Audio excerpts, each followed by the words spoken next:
Dernière composition donc pour Gérard Gilly, assez classique, même si Marquet prend la place d'un Amada Jambet suspendu, même si Franceschini est out, il sera opéré des genoux. Makin à gauche, c'est normal, Roy en récupérateur. Retour également de Jean-Philippe Durand après une fracture des côtes et Chouafny. Et Ferrer, ce sera sa 5e titularisation seulement pour alimenter Libra et Xavier Gravelaine. Voilà pour l'OM, on passe à l'équipe composée par le manager Ricardo et l'entraîneur Joël Bat. C'est exactement la même formation qui a perdu en finale à Rotterdam face à Barcelone, en exactement une petite exception. Vincent Guérin, suspendu, laisse sa place à Kennedy qui servira donc de cale dans le couloir gauche de la défense du PSG. Mais sinon, c'est exactement la même équipe. Voilà, vous avez les données du problème. Sachez encore une petite information amusante. Du côté de Marseille, depuis que nous sommes arrivés au stade, on n'a pas entendu parler une seule fois de coupe intertoto. Ça n'intéresse vraiment pas les Marseillais qui ont pourtant la possibilité d'accrocher un billet pour cette coupe. Seul compte ce match contre le PSG. C'est un match de prestige pour les supporters, pour les joueurs. Et les Marseillais, ils ont vraiment envie d'offrir un dernier cadeau de la saison à leurs supporters ce soir. Regardez la concentration d'un Xavier Gravelaine par exemple. Oh, elle est égale à celle de Bernard Lama qui va jouer la première période adossée au COP de l'OM. Et c'est parti. Coup d'envoi donné par Alain Sars, coup d'envoi donné par les Marseillais. Ballon renvoyé par Fournier sur Leroy. Et première intervention de monsieur Alain Sars. Makin avec Malouchi. Du côté de Marquet. Galtier. Olivier, s'il y a une disposition tactique un petit peu particulière, faut pas hésiter. Il récupère. Fournier. Avec Leroy qui évite le tacle de Galtier et qui tente sa chance directement en direction de Koepke. Osez, osez. Nouveau coup franc en faveur de l'OM.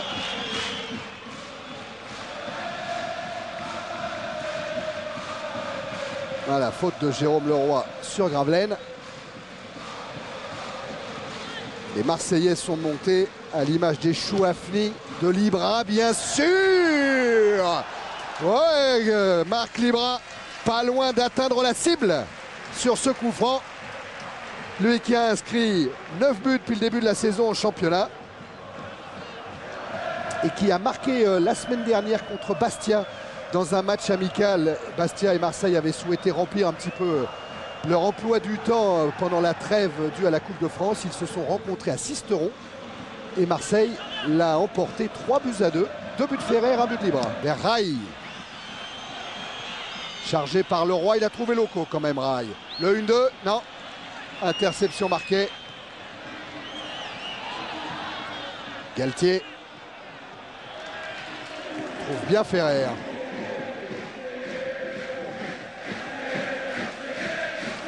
Jean-Philippe Durand avec Makin. Bien joué de la part de l'Anglais de Manchester. Et Durand qui va repartir de Galtier. Gravelaine. Ça joue bien, ça joue très bien côté marseillais. Avec un Gravelaine en position de centre. La tête de Libra qui a devancé Lama. Et ben ça fait 2 fois que Libra est menaçant dans le domaine aérien. Mais surtout une belle séquence collective de la part de l'OM. Très beau centre redressé de la part de Gravelaine. Ils sont bien en place les Marseillais, Olivier. Oui, ils ont été nombreux à être bons les Parisiens. La vieille garde a répondu présent. Les Guérin, les Le Guen. Ferrer encore avec Roy.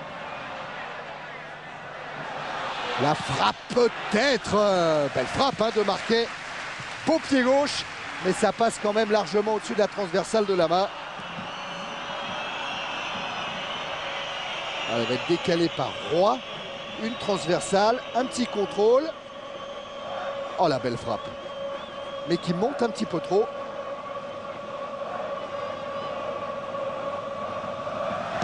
Et on en reste à ce 0-0.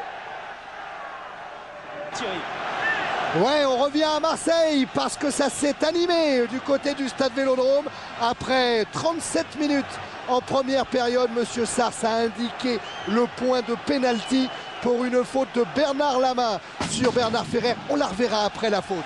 Mais on va rester en direct car Roy, Éric Roy, qui a déjà inscrit 2 pénaltys depuis le début de la saison, se retrouve face à Bernard Lama, le 1 contre 1 et l'ouverture du score pour l'Olympique de Marseille qui mène 1-0 après 38 minutes en première période.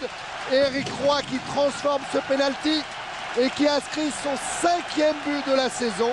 Et à ce moment-là de la 37e journée de la première division, c'est Nantes qui jouera la Ligue des Champions en compagnie de l'AS Monaco.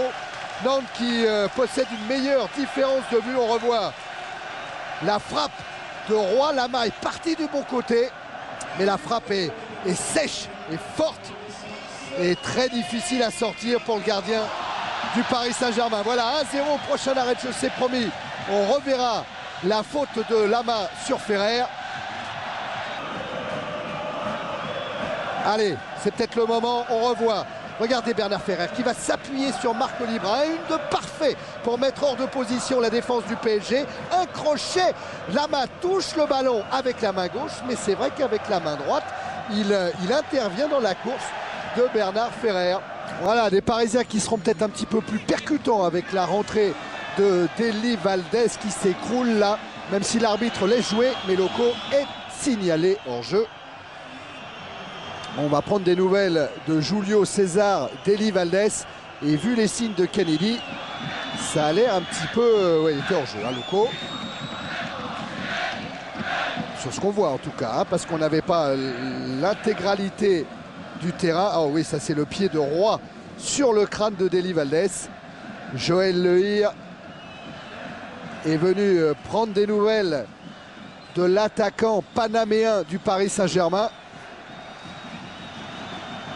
Paul Le Guen est en train de reprocher à Monsieur Sars de n'avoir rien sifflé sur ce pied en l'air, sur ce jeu dangereux d'Éric Roy.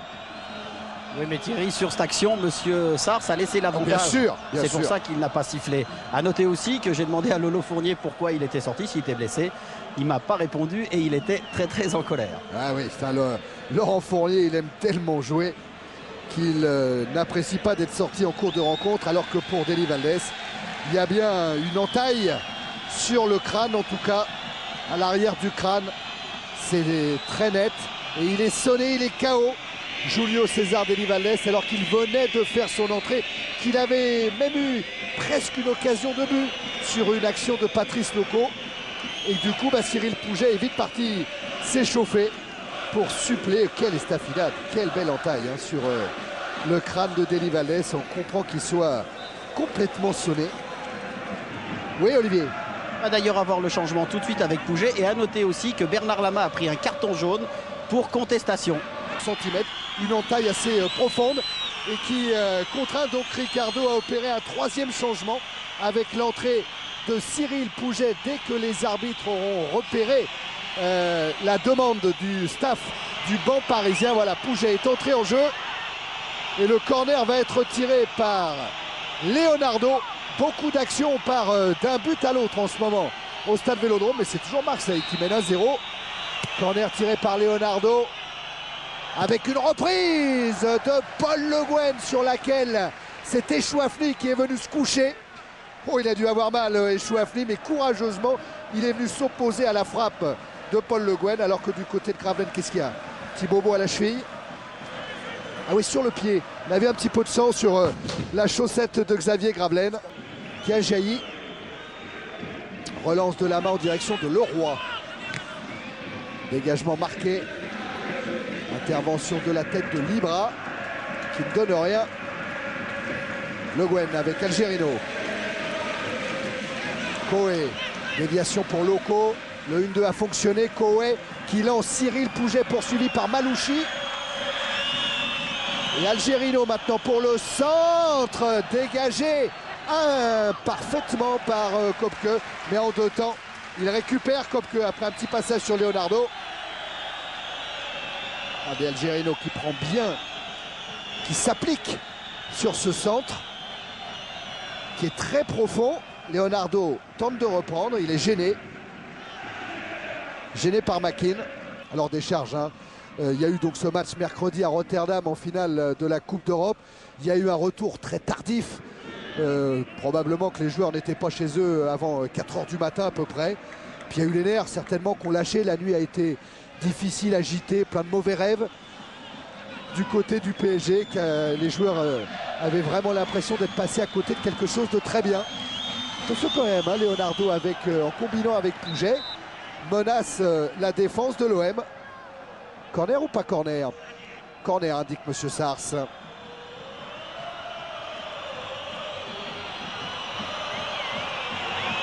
Corner que va aller tirer Benoît Coé.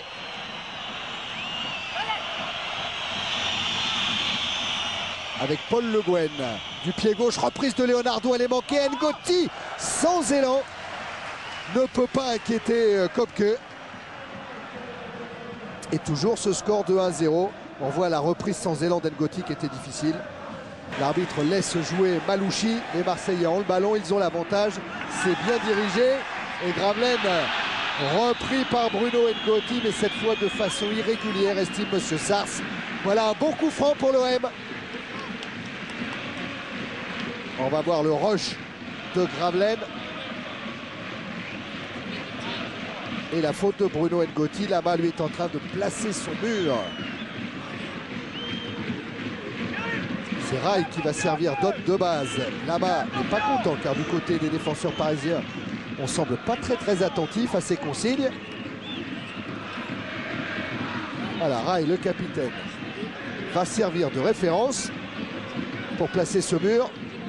Gérard Gilly, Jean Castaneda, l'un entraînera Istres la saison prochaine, l'autre, eh ben on ne sait pas.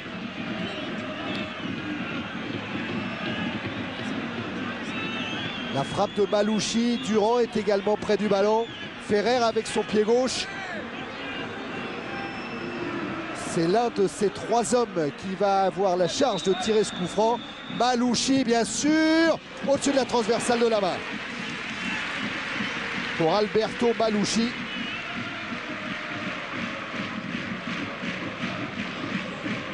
Lama était sur la trajectoire. Ça aurait été son premier but en première division pour Malouchi. Oui, juste pour vous dire Thierry que j'étais juste donc derrière le but de Bernard Lama et ce ballon est quand même redescendu très vite juste au-dessus du but défendu par Lama, mais il était quand même pas mal tiré. Et bel effet. Attention encore à Libra, Lama est sorti. Libra l'a évité, mais retour d'Algerino et corner concédé par la défense du Paris Saint-Germain qui est à la peine en ce moment.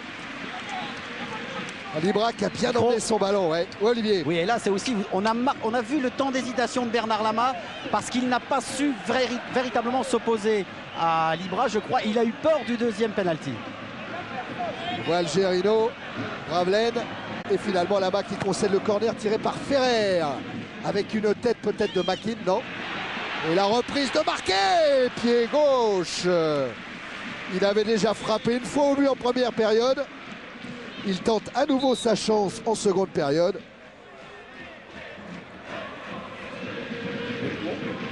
Le micro est ouvert. Oh oui, c'était trop beau parce que justement cette reprise était superbe parce qu'il était seul, mais malheureusement pour lui, il a dévissé sur l'extérieur pied gauche et c'est pour ça que le ballon est parti sur le côté droit du but de Bernard Lama. Le Roi qui demande du soutien, il voit arriver Algerino, un centre renvoyé de la tête par Malouchi. Coé.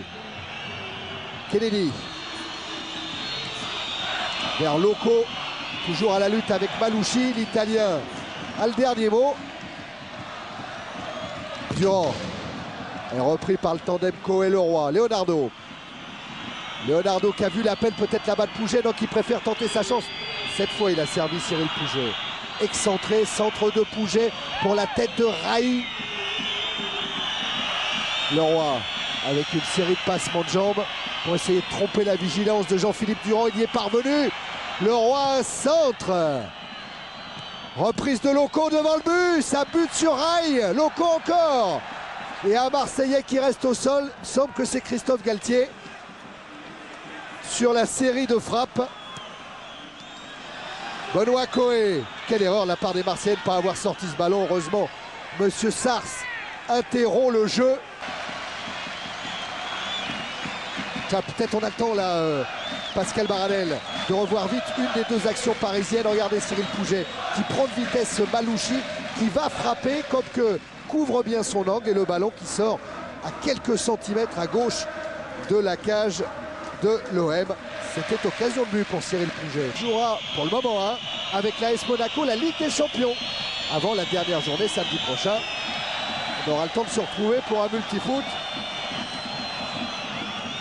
Les Parisiens n'ont pas abdiqué en obtenant là un nouveau coup franc dans les toutes dernières minutes de la rencontre. Et ça monte côté PSG avec Ngoti, avec Le Guen, Rai, Loco, Pouget sont dans la surface d'Andreas Köpke. Ça bouge beaucoup, Rai bouge, Le Guen tête, oh la parade exceptionnelle d'Andreas Köpke qui, comme lors du match aller, est en train de sauver l'OM avec ce coup franc tiré par Leonardo, la tête à bout portant de Paul Le Guen, et Köpke sur sa ligne qui parvient à capter le ballon.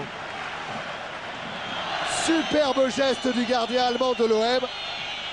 Regardez avec cette caméra isolée sur lui, tête de Le Guen, et en deux temps il préserve sa cage. Durant, repris par Leonardo. Le Guen sera sans doute la dernière attaque du PSG. Algerino Pouget. Ballon récupéré par Chouafni. C'est pas fini. Koé. Le Guen. Ballon qui va quand même rouler jusqu'à Rai. Algerino. Rai. Koé. Pour Loco. Oh, le drapeau qui se lève. Un petit peu tard à mon goût. Un petit peu tard. Mais enfin, il s'est levé. Monsieur Sars l'a vu et il siffle donc ce coup franc, ce hors-jeu. Y avait-il hors-jeu de Loco? Oui. Alors même si le drapeau s'est levé tard, il a bien fait d'être levé. Là-bas. Allez, on va pas aller trop vite. On va vraiment attendre le coup de sifflet de Monsieur Sars qui a l'œil rivé sur sa montre. Algerino. Cette fois, ça y est, vous voyez la joie de Christophe Galtier. L'Olympique de Marseille s'impose ici 1-0, un penalty transformé par Roy en fin de première période et un match drôlement sauvé par cet homme-là, Andreas Köpke, qui aura encore été excellent ce soir et qui permet donc à Marseille de s'imposer 1-0.